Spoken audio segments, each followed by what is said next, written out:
ঈদযাত্রায় বাড়ি ফেরার পথে ময়মনসিংহের হালুয়াঘাট সীমান্তে লাশ হয়ে বাড়ি ফিরলেন এক এনজিও কর্মী ও তার অন্তঃসত্ত্বা স্ত্রী।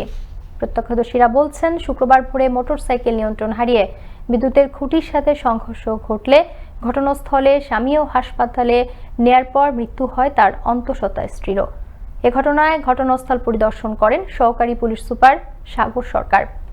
ময়মনসিংহ ব্যুরো প্রধান ওমর ফারুক সুমনের রিপোর্ট। মাত্র 1 বছর আগে বিয়ে করেন জামালপুরের রৌমারী উপজেলার বাগুয়া বাঁশডোহ গ্রামের মৃত জনাব আলীর একমাত্র পুত্র সাইদুর রহমান। এরই মধ্যে অন্তঃসত্ত্বা হয়ে পড়ে 22 বছর বয়সী স্ত্রী সোনিয়া। ঈদযাত্রায় বাড়ি ফেরার পথে দুর্ঘটনায় অন্তঃসত্ত্বা স্ত্রী সহ সপরিবারে হতে হয় লাশ। সে জব করে, আমি যে এসএসএ 18 বারের শাখার ম্যানেজার, ও পাশে হচ্ছে ঈশ্বরগঞ্জ শাখায় কর্মী পোস্টে আর কি আছে। ওর বাপ মারা গেছে, ওর একটা বোন একটা মাও। ছেলেটা খুব ভদ্র ছেলে। একটা অনেক জোরের সাউন্ড শুনতে পাইছি, তো সাউন্ড শুনে আমি যখন আসছি আইসা হেরা দেখি যে এখানে একটা মোটরসাইকেল অ্যাক্সিডেন্ট হয়েছে। মোটরসাইকেলের যাত্রী ছিল একজন মহিলা একজন পুরুষ।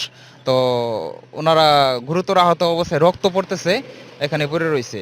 তো আমি একাই ছিলাম, জায়গায় কল দেওয়া হয়েছে, পরে ফায়ার সার্ভিস আইসা হেরা হাসপাতালে নিয়ে গেছে মহিলা। সোসাইটি ফর সোশ্যাল সার্ভিস নামে এক এনজিওতে চাকরি করার সুবাদে স্ত্রীকে নিয়ে অবস্থান করতেন ময়মনসিংহের ঈশ্বরগঞ্জ উপজেলায়। শুক্রবার ভোরবেলায় স্ত্রীকে নিয়ে বাড়ি ফেরার পথে পথিমধ্যে হালুয়াঘাট সীমান্তে করৈতলী বাজারের পূর্ব পাশে মোটরসাইকেলের নিয়ন্ত্রণ হারিয়ে ঘটনাস্থলে মৃত্যু হয় এনজিও কর্মী সাইদুর রহমানের। হাসপাতালে নেওয়ার পর মৃত্যু হয় অন্তঃসত্ত্বা স্ত্রী সোনিয়ার। 2-3টা বলক দিছে, মুখে রক্ত বলক পেরে উঠতেছে।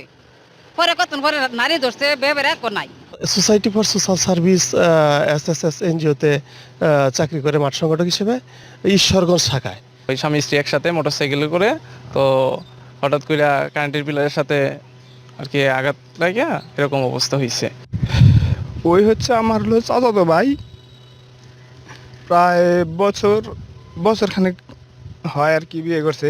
মর্মান্তিক মৃত্যুর ঘটনার বিবরণ শোনান হালুয়াঘাট দুবরা সার্কেলের সহকারী পুলিশ সুপার সাগর সরকার। এখানে একজন দম্পতি বাইসাইকেল হোন্ডা দিয়ে আসছিল, তারা এখানে দুর্ঘটনার শিকার হয়। আপনার নিয়ন্ত্রণ হারিয়ে বাইকটা হচ্ছে যে পিছনে দেখা যায় বিদ্যুতের খুঁটি, সেটাতে হচ্ছে ধাক্কা লেগে তারা হচ্ছে পড়ে যায়।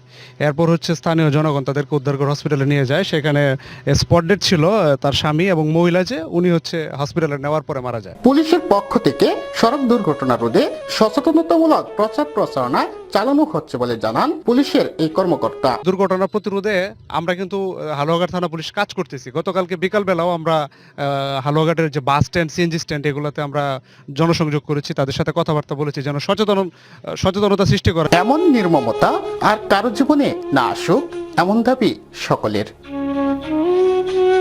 ময়মনসিংহ থেকে ওমর ফারুক সুমন, আনন্দ টিভি।